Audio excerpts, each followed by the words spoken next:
Esta niña llamada Paulette desapareció de su habitación misteriosamente. Nadie sabía qué había pasado con ella, pero después de 9 días de una masiva búsqueda, su cuerpo apareció atrapado extrañamente en su cama. Lo perturbador del caso es que durante esos 9 días, policías, perros entrenados, familiares y periodistas inspeccionaron aquella habitación y jamás lograron encontrar nada, ni siquiera percibir algún mal olor en descomposición. ¿Acaso los padres tenían algo que ver en la desaparición de la pequeña Paulette e incluso tenían algo que ver en que ella dejara este mundo? Quédate, que yo te cuento la historia completa.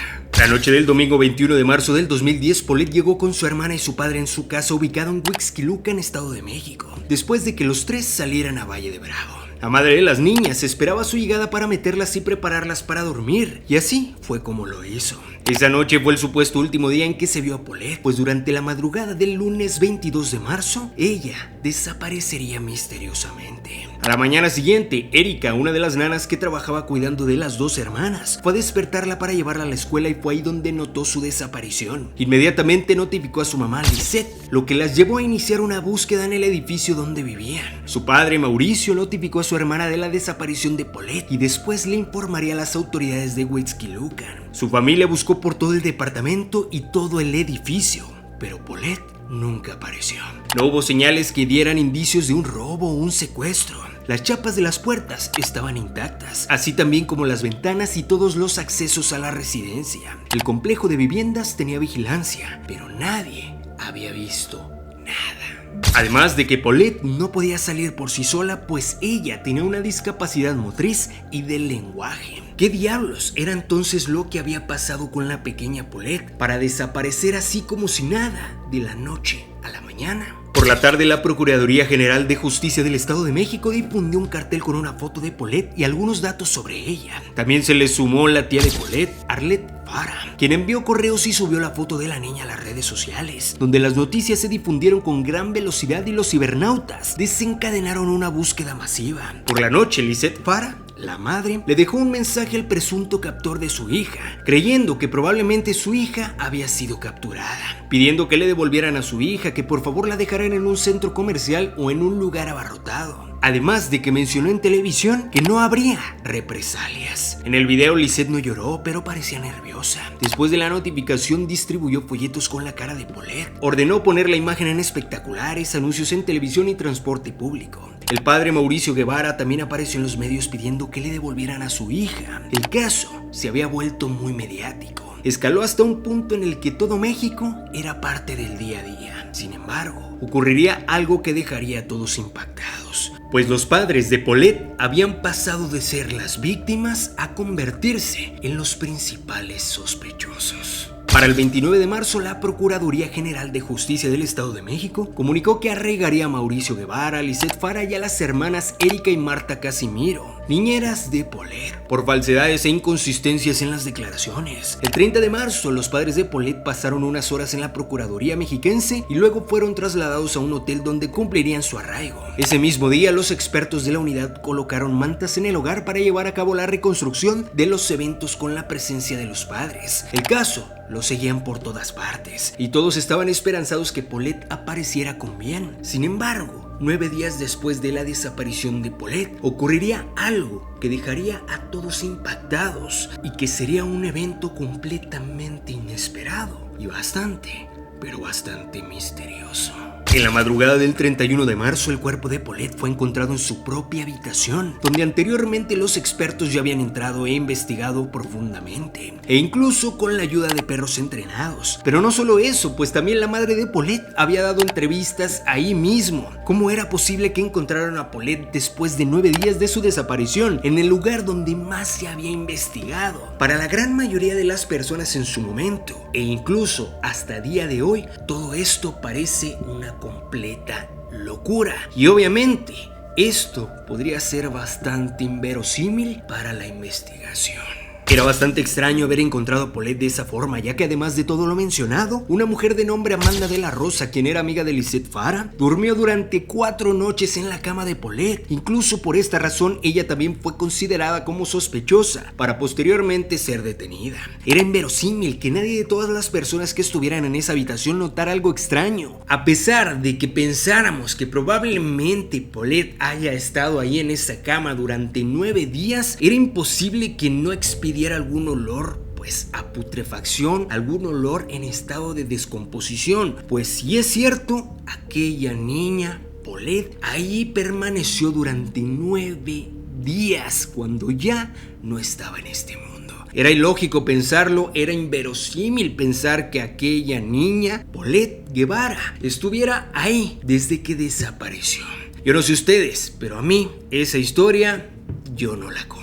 La razón que dieron sobre lo que probablemente le sucedió a la pequeña Paulette fue debido a un accidente por lo que había dejado este mundo por asfixia mecánica, debido a la obstrucción de las cavidades nasales y compresión tórax abdominal. La autopsia que se le realizó reveló lo siguiente: tenía una tela ortopédica sobre la boca que se le colocaba cada noche para evitar que la tuviera abierta mientras dormía. Sus restos no fueron manipulados después de dejar este mundo. Ingirió alimentos al menos 5 horas antes de su final. Además, presentaba 2 segmentos de tela adhesiva rectangulares en posición vertical sobre ambas mejillas. También tenía señales de un golpe en el codo y rodilla izquierdos, pero no presentaba signos de fuerza desmedida o que se hubiesen aprovechado de ella. Tampoco se encontraron rastros de sustancias tóxicas en su sistema que pudieran haber afectado su conciencia. Aún así, era inaceptable, era ilógico pensar que Paulette había pasado 9 días allí atrapada en esa cama. La misma necropsia estableció que su final se registró entre 5 y 9 días antes de que fuera realizado el análisis, aunque no lograron revelar la fecha y horas exactas. La conclusión fue que Paulette, por sus propios medios, se movió en la cama y accidentalmente cayó de cabeza en un espacio al pie de esta, donde dejó este mundo asfixiada y permaneció allí durante 9 días, sin ser notada por las muchas personas que estuvieron en el cuarto.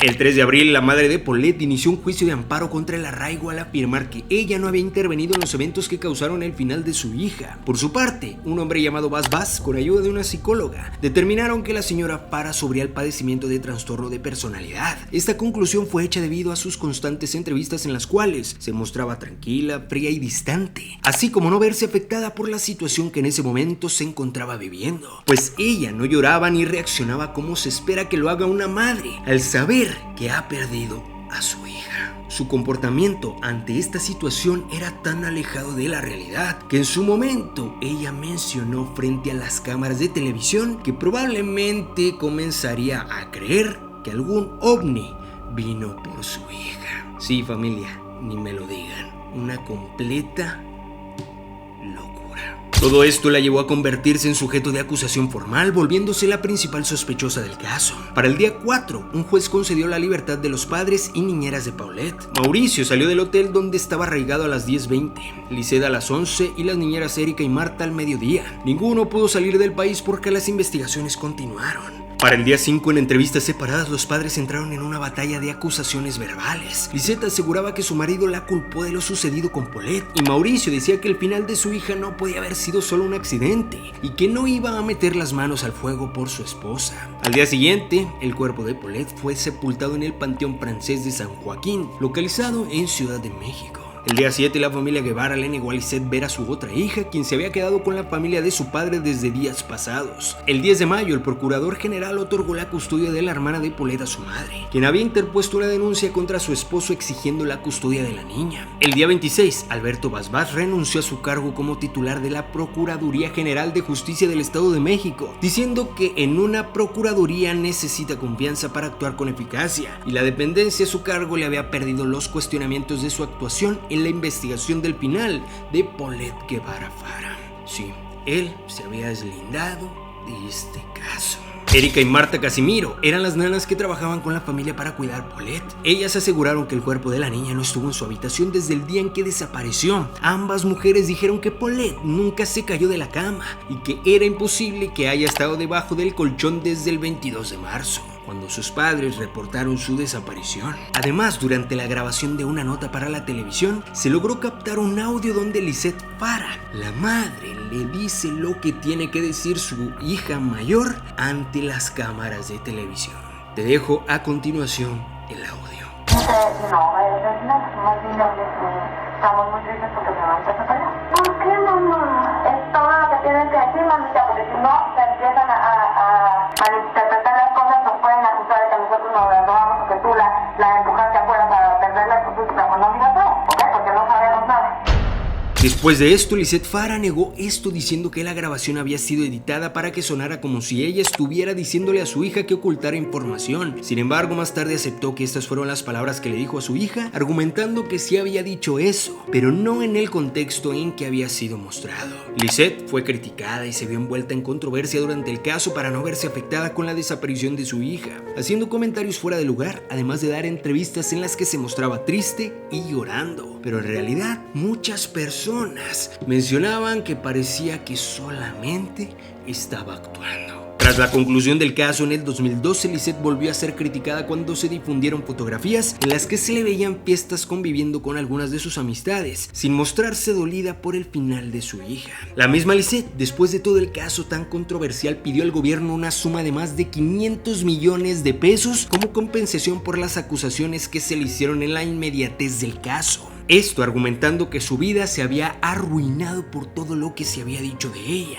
Sin embargo, la denuncia no procedió y ese dinero jamás se le dio. Pero todo esto no acabaría aquí, pues también habría otro dato que saldría a la luz tiempo después, en el que tenía que ver con la vestimenta que tenía Paulette Guevara Farah cuando la encontraron. Y la misma vestimenta había salido en una entrevista que le habían hecho en donde ella mostraba esa misma pijama. Podría ser coincidencia, podríamos decir que probablemente la mamá tenía dos pijamas completamente iguales, pero otras personas dicen que probablemente esa era la misma pijama con la que encontraron a Paulette. Enseguida te dejo las imágenes. En este video publicado en la plataforma de YouTube mostraba fotografías de cómo había sido encontrada Paulette, donde se apreciaba que estaba vestida con una pijama. La duda surge cuando se dan cuenta que esa pijama parecía ser la misma que apareció limpia y doblada durante una entrevista que su madre concedió dentro del cuarto de Paulette a un noticiero. Aunado a esta incógnita, una de sus nanas confirmó que la pijama con la que aparecía vestida era la misma que llevaba puesta la noche del 21 de marzo. Sin embargo, pese a los cuestionamientos y dudas que surgieron durante toda la investigación, el caso fue cerrado como un accidente. Mientras tanto, los padres de Paulette se separaron. Y así fue como le dieron carpeta cerrada a todo este caso tan mediático de Paulette Guevara. Sí, familia, un caso que en su momento fue realmente controversial. Y es que yo, por ejemplo, recuerdo mucho que yo era tan solo un niño cuando todo este caso se hizo tan mediático, en el que cada vez que tú encendías la televisión, veías noticieros, veías reportajes de todo lo que había sucedido con este caso. Y de muchas personas saliendo incluso a las calles a pedir que por favor encontraran a la pequeña Paulette. Sí, familia, hasta hoy en día este caso sigue siendo pues un completo misterio de qué fue en realidad lo que sucedió. Porque sí, por una parte pues se le dio carpeta cerrada y dijeron que había sido simplemente un accidente, y por otro lado hay muchas personas aún pensando que esto no pudo haber sido así y que allí hubo algo mucho más oscuro del cual jamás se supo. Me gustaría saber qué es lo que tú crees, qué es lo que tú piensas acerca de este caso. Por favor, coméntalo aquí abajo. No olvides compartir este video con todos tus amigos, familiares y conocidos para que se enteren de lo que ocurre alrededor de todo el mundo. Te invito a que me sigas en todas mis redes sociales que te dejo aquí en pantalla: Facebook, TikTok, Instagram y YouTube. Te recuerdo que subo videos todos los días a las 8 o 9 de la noche con casos e historias completamente nuevas que seguramente no conocías. También a las 10 de la mañana y a las 3 de la tarde les subo casos e historias que probablemente ya subí tiempo antes, pero que si tú eres nuevo o nueva en la página seguramente no habías visto, para que te quedes muy pero muy pendiente. También te invito a que me sigas en mi otra página de Facebook que te dejo aquí en pantalla, se llama Soy Kevin Barranco, y por allá estoy estrenando un nuevo formato de videos donde les relato películas, series y cortometrajes. A la comunidad que me sigue de TikTok también también los invito a que vayan a seguirme a mi otra cuenta de TikTok. Se llama Soy Kevin Barranco, esta que estás viendo en pantalla, donde se va a estrenar todo este nuevo formato. A la comunidad de YouTube, quédense porque aquí se va a estrenar todos estos nuevos formatos. Ahora sí, sin más que decirles, familia, yo soy Kevin Barranco. Y recuerden, agudiza tus sentidos, ponte en alerta, que el terror del mundo está siendo descubierto. Nos vemos muy pronto en otro video, familia. Ahora sí, ¡vámonos!